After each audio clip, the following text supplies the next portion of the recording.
affect all of us that we have to be aware of. So would you please welcome Larry Arrance up here, and we'll go into the next section before we take a break. Thank you, Larry.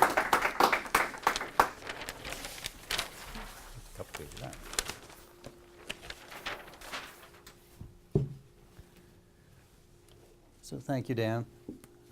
I'll use the timer here. Turn to page 5 for me, please, and we'll work from there. Can anybody finish this for me? According to your blank, it will be done unto you. Faith. Will you give you hints here? All right. Now, where have you heard that before? In the good book. Yeah, it's used throughout the Bible, right? So but nobody panic. We're not going into any kind of religious moment here. I'm going to switch it up for a little bit for today. According to your faith, you will achieve it. Please write that in. So what does faith mean? Beliefs. Means beliefs, all right. In the context of today's workshop, I want you to think in terms that faith means certainty.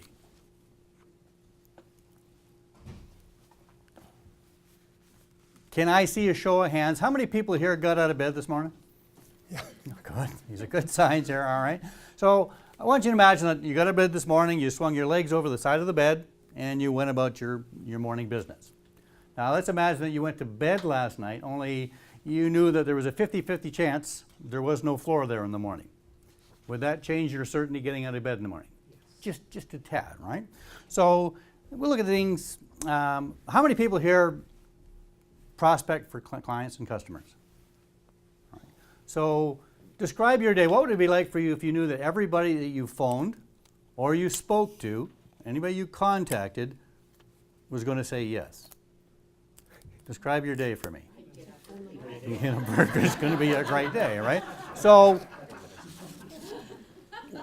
why doesn't that happen? Why don't people approach the day the same way? They don't believe that. Because you don't have that thing going on for you, or that certainty. There it is.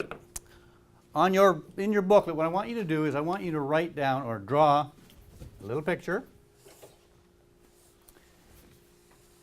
And it's a teeter-totter. Has anybody seen a teeter-totter before? Yes. Just testing. All right.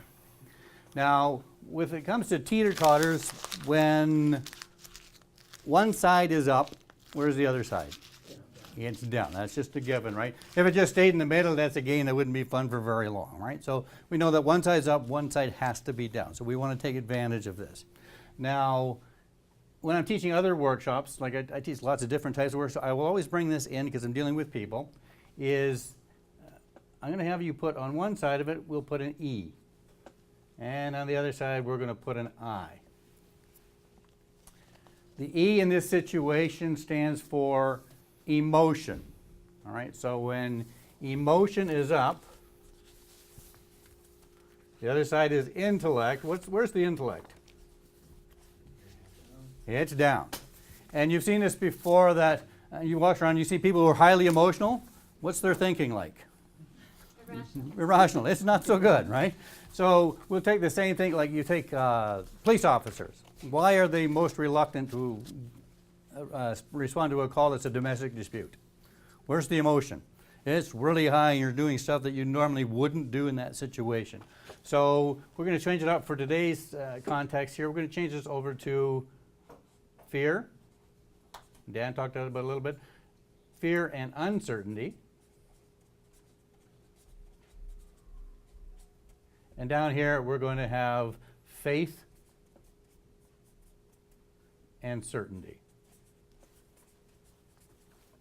So when the fear is high, where is the faith? Low. It's low. So the goal of today is that everything we want to do is we want to increase the faith. Okay, the more faith you have in doing something, then it's much simpler to get something done. All right, let's see. Pick up the booklet that's in front of you. And why did you do that? Because you told us. Very good. You can follow instructions. That's only part of this. The other thing, the reason why you picked up this booklet is because you absolutely had zero doubt that you could do it. Or would there have been any hesitation if the last time you picked up a book, it weighed 100 pounds? just a little bit's going on here. But you guys picked it up with no doubt because you had zero doubt.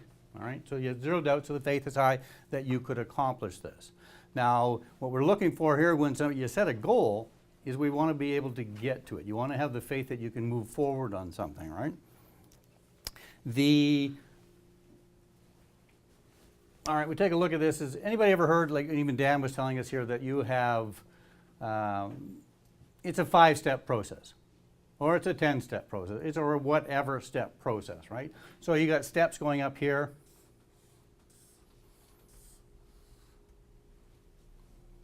All right, these are steps. Now, the only time it's actually a 5-step process is when you can actually see yourself doing the next step. Otherwise, it's 3 steps on a wall. All right, it's going to stop you dead in its tracks. Now, we'll go back to the booklets. Okay, you picked up the booklet because you had zero doubt you could do it. Same thing if I'd asked you to pick up your pen, you would have done the same thing. Now, let's backtrack this a little. Let's shrink you down to your little. And let's imagine that you have a twisted Uncle Dan who thinks it's really funny to go around your house and glue everything down. So here you are, you go to pick stuff up and nothing ever moves. You know, booklets don't move, pens don't move. How long before you stop trying something? Very, very quickly, right? Because you have no belief that you can do. So what we're looking for here is every time we increase the faith that something's going to get done, it's likely to take an action. So has anybody here ever procrastinated? Okay, so what's behind procrastination? Fear. It's the uncertainty that is not going to happen, right? There's the other reason behind procrastination could be that you don't have a burning desire. You could actually care absolutely less whether you did it. Well, then that's a lousy goal. But if it's something you care about, it's the uncertainty and the fear that's going to stop you from moving forward. So what we'd recommend, if the next step looks too big, then you need to what?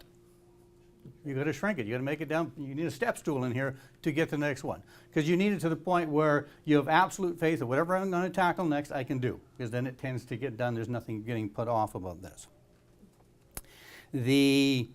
Again, so in your booklet, your goal is to achieve a state of zero doubt in anything that you're attaching here. So what we want to do